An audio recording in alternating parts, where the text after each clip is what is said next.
Hello, welcome to Beth Roars, where we look at your favourite singers to find out what makes them them. This one is a little bit different from what I usually react to, but it's so beautiful and quite a fascinating song.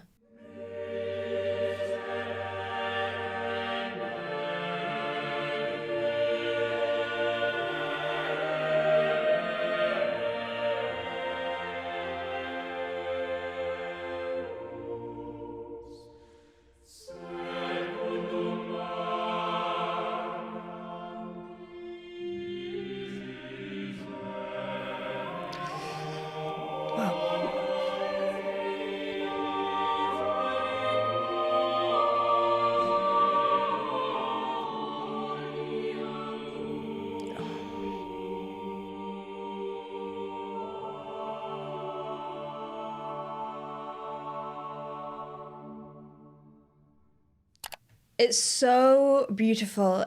So this is written around the 1600s and the time of the Great Plague, and I really feel that you get that sadness and solemnness within it. But also what's important about anything written around this time is that it is written for the space in which it was performed in. There was no recorded music at this point. So these songs were meant to be sung in churches, big echoey spaces. This particular song was written exclusively for the Sistine Chapel, and there's a lot of mystery surrounding it because it was banned from being sung in anywhere else.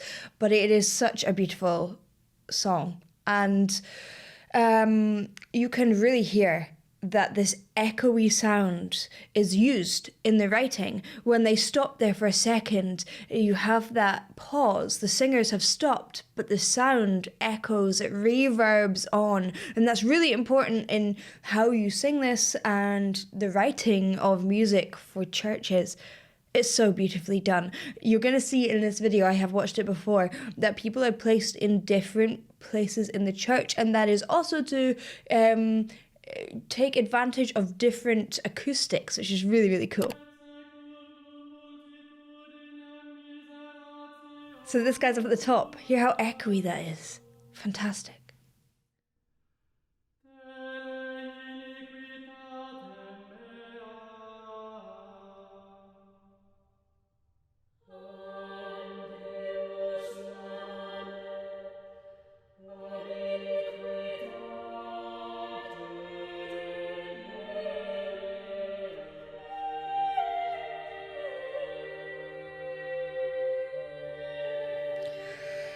Makes me want to cry. Gives me goosebumps.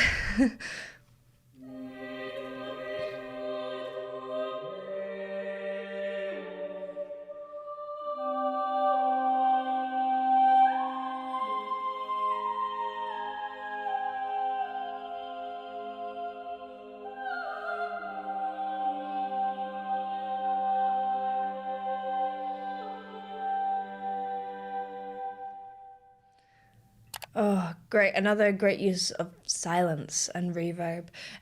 It's really interesting how they're all singing. The breath is really important. You can hear them all breathe at the same time. They're all so relaxed, and it's all about shaping that vocal tract to get that really pure sound. What's really important in this is there's no vibrato, and this is really important for stuff in churches, because if you had this kind of shift, this wobble of pitch, this warbling of pitch, then it would make a lot of clashy sounds. And within this setting, because we don't have a clean sound, we have so much echo going on, that any sort of clash will hang around for a very long time. That's why you're hearing very, very long, open phrasing, not so much intricacy, although there are fairly fast-moving phrases, but nothing like, Baroque runs, when we got the concert hall. They're all that little bit slower to allow for that reverb.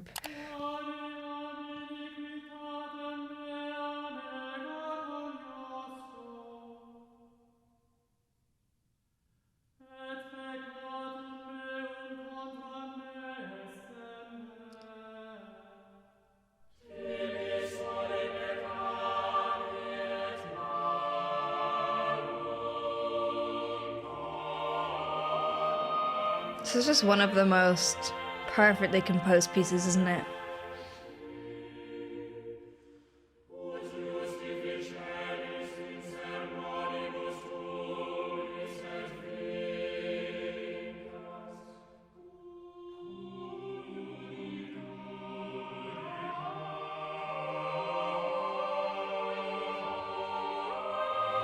I love this kind of interweaving feeling.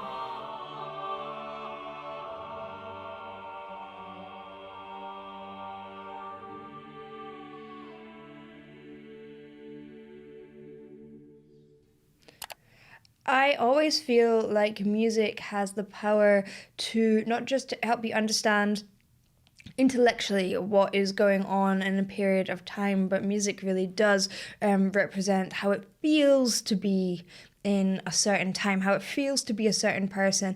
And obviously, there was a lot of sadness going on around this time. It was a deeply religious time, and it was a time that people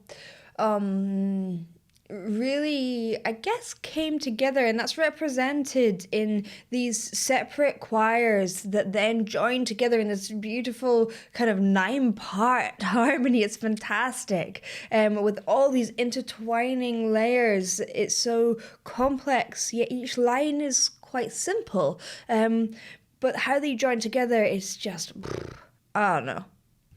What a genius, huh? It's still around today.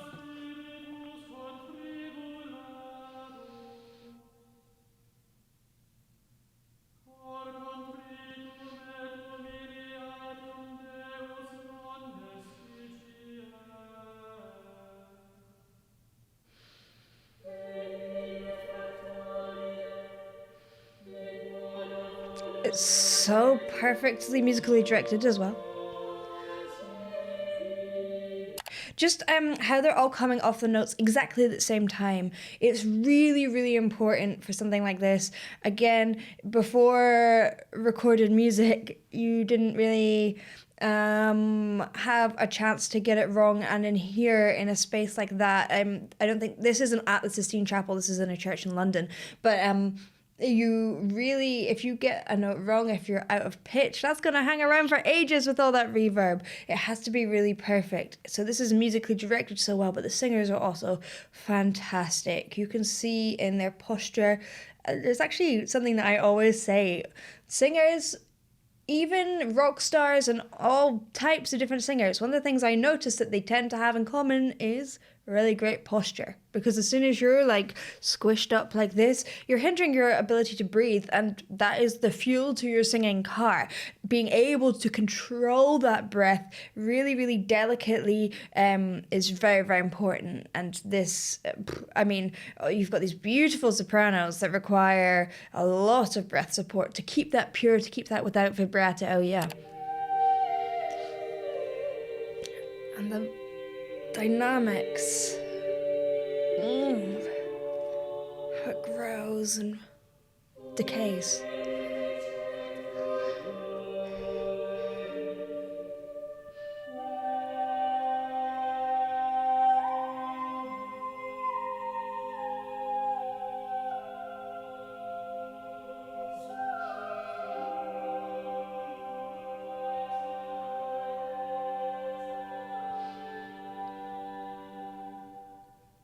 What does it make you feel?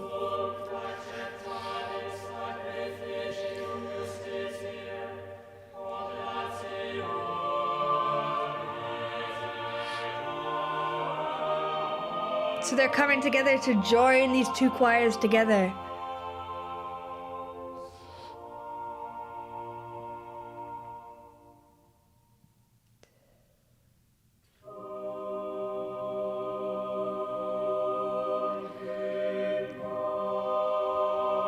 And the sound is recorded so well with the stereo sound. You should listen with earphones, it's great.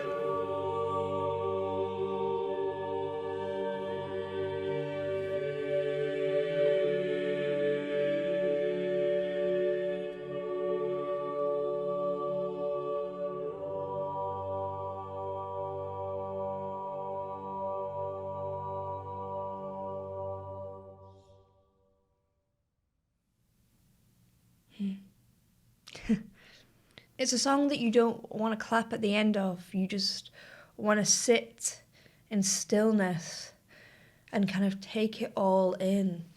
There is so much beautiful music written throughout all eras, and this is what I just absolutely adore about music.